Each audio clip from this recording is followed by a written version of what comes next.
સક્રિયતા શ્રેણી નથી આવડતી અથવા તો જો તમે ગોખણ પટ્ટી કરો છો સક્રિયતા શ્રેણી તો ભૂલાઈ જાય છે, તો આજનો વિડીયો ખાસ તમારી માટે છે, જેમાં તમને સક્રિયતા શ્રેણીની એવી ટ્રીક હું તમને શીખવાડીશ કે જે તમે ભૂલવા ઈચ્છો તો પણ નહીં ભૂલી શકો. ચલો જોઈએ આજે સક્રિયતા શ્રેણી છે એ આપણે જોવી છે. સક્રિયતા શ્રેણી 10મા ધોરણના ચેપ્ટર નંબર 3 ધાતુ અને અધાતુમાં આવે છે અને ખાસ કરીને જે લોકો ટાટ એસ ની એક્ઝામ આપવાના છે તેના માટે ખાસ અગત્યનો એવો ટોપિક સક્રિયતા શ્રેણી છે.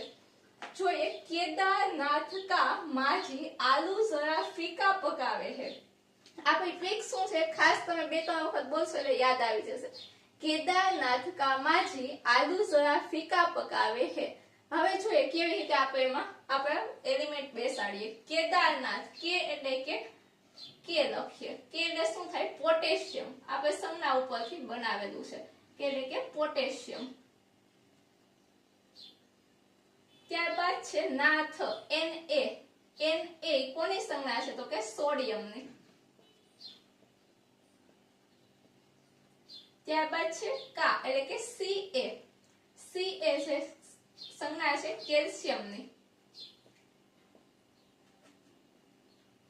ત્યારબાદ છે માજી એટલે કે Mg જે સંજ્ઞા છે મેગ્નેશિયમની.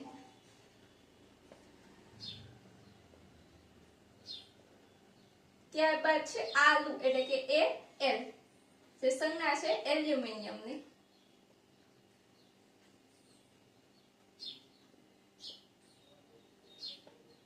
ત્યારબાદ છે ઝરા એટલે કે Zn એટલે કે ઝિંક.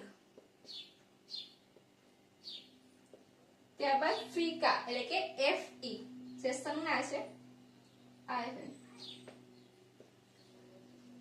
ત્યારબાદ પકાવે એટલે કે Pb સંજ્ઞા Pb જે સંજ્ઞા છે લેડની અથવા તો સીસુ અને હે એટલે કે H હાઇડ્રોજન. આ સક્રિયતા શ્રેણી કેવી રીતે છે તો કે ઉપરથી નીચે જેમ જાય છે તેમ સક્રિયતા ઘટતી જાય છે. સૌથી વધારે સક્રિયતા પોટેશિયમની હોય. જેમ આવી રીતે નીચે જાશો એમ શું થાય છે? સક્રિયતા ઘટે છે.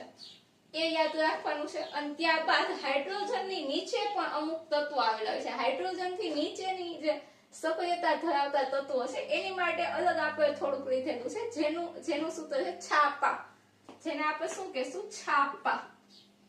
C એટલે કે કોપર. ત્યારબાદ છે H એટલે કે મર્ક્યુરી Hg એટલે કે મર્ક્યુરી જેને આપણે પારો પણ કહીએ છીએ. ત્યારબાદ નાનો a સ્મોલ a લેવાનો છે. સ્મોલ a છે એ શેના માટે છે તો કે Ag એટલે કે સિલ્વર અથવા તો ચાંદી. અને ત્યારબાદ Pt એટલે કે પ્લેટિનમ. પ્લેટિનમ. અને ત્યારબાદ છે કેપિટલ A છે Au એટલે કે સોનું, ઓરમ અથવા તો સોનું, ગોલ્ડ પણ કહી શકીએ આપણે. તો જો અહીંયાથી જેમ જેમ આપણે પોટેશિયમ થી નીચે જાય છે એમ સક્રિયતા કેવી થાય છે? ઘટતી જાય છે. એ વસ્તુ યાદ રાખવાની છે. અને આપણી ટ્રીક હું અહીંયા લખી નાખું છું. એક છે છાપા. આ કોની છે તો કે હાઇડ્રોજન થી નીચેના તત્વો માટે છે. જ્યારે ઉપરથી આપણે જોઈએ તો કે કેદારનાથ કા માજી આલુ જરા ફીકા પકાવે है. આલુ જરા ફીકા પકાવે है. અને ત્યારબાદ આવશે છાપા. આવી રીતે તમે આખી ટ્રીક છે એ 2 થી 3 વખત બોલશો એટલે આપોઆપ તમને યાદ રહી જશે.